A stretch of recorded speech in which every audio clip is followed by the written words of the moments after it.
ముఖ్యమంత్రి గారికి ఈ ప్రభుత్వానికి కనీసం సమయం లేకపోవడం అనేది చాలా దురదృష్టకరం.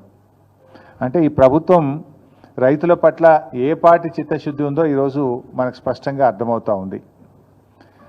ధాన్యపు రాశులను గాలికి వదిలేసి అందాల పోటీలతో అందాల రాసుల చుట్టూ ఈ ముఖ్యమంత్రి గారు ఈ ప్రభుత్వం అంతా కూడా తిరుగుతూ ఉంది. ధాన్యపు రాశుల చుట్టూ తిరుగుతలేరు, అందాల రాశుల చుట్టూ తిరుగుతూ ఉంది ఈ ముఖ్యమంత్రి ఈ ప్రభుత్వం. మీ ప్రాధాన్యత ఏంది అని అడుగుతా ఉన్నా. ఈ ప్రభుత్వం అధికారంలోకి వచ్చిన 18 నెలల నుంచి కూడా రైతులను అరిగోస పెడతా ఉన్నారు. ధాన్యం కొనుగోలులో ఈ ప్రభుత్వ వైఫల్యం కొట్టొచ్చినట్టు కనబడతా ఉంది.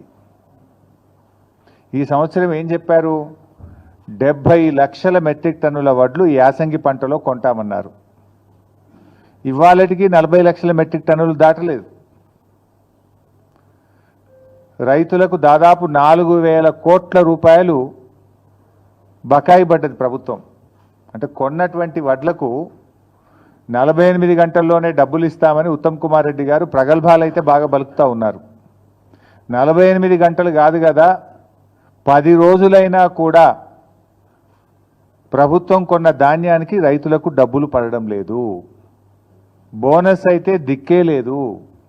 యాసంగి పంటలో 512 కోట్ల రూపాయలు ప్రభుత్వం బోనస్ కింద రైతులకు చెల్లించాల్సి ఉంది.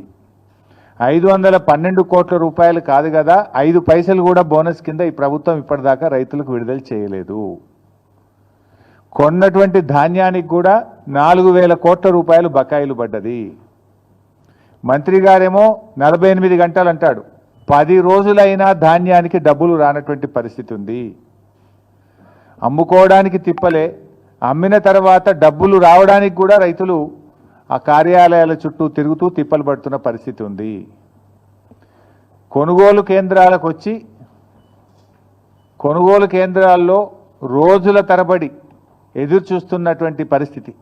ఇవాళ ఒక 4 లక్షల మెట్రిక్ టన్నుల ధాన్యం కొనుగోలు కేంద్రాల్లో రోజుల తరబడి పెండింగ్లో ఉంది. కొన్నటువంటి ధాన్యం 1 లక్ష మెట్రిక్ టన్నులు మిల్లులకు పంపడానికి లారీలు లేక మిల్లులు దించుకోక 1 లక్ష మెట్రిక్ టన్నులు మధ్యలో మిగిలిపోయింది. అంటే ఎంత ఉదాసీనంగా ఈ ప్రభుత్వం ఉంది, రైతుల పట్ల ఎంత నిర్లక్ష్యంగా ఈ ప్రభుత్వం వ్యవహరిస్తుందనడానికి ఇది స్పష్టమైనటువంటి ఉదాహరణ. అంటే పెట్టుబడి సాయం అందించడంలో జాప్యం. మీకు తెలుసు, వానకాలం రైతు బంధు అయితే ఎగ్గొట్టిండ్రు. యాసంగి రైతు బంధు ఇవాళటికి 3 ఎకరాలకు కూడా వేయలేదు. ఇవాళ గౌరవనీయులైన ఉప ముఖ్యమంత్రి గారు చాలా గొప్పగా చెప్పేసిండు. ఏమంటుండు? మేము పెట్టుబడి సాయం కోసం బడ్జెట్లో 18,000 కోట్లు పెట్టినాం, ఏడాది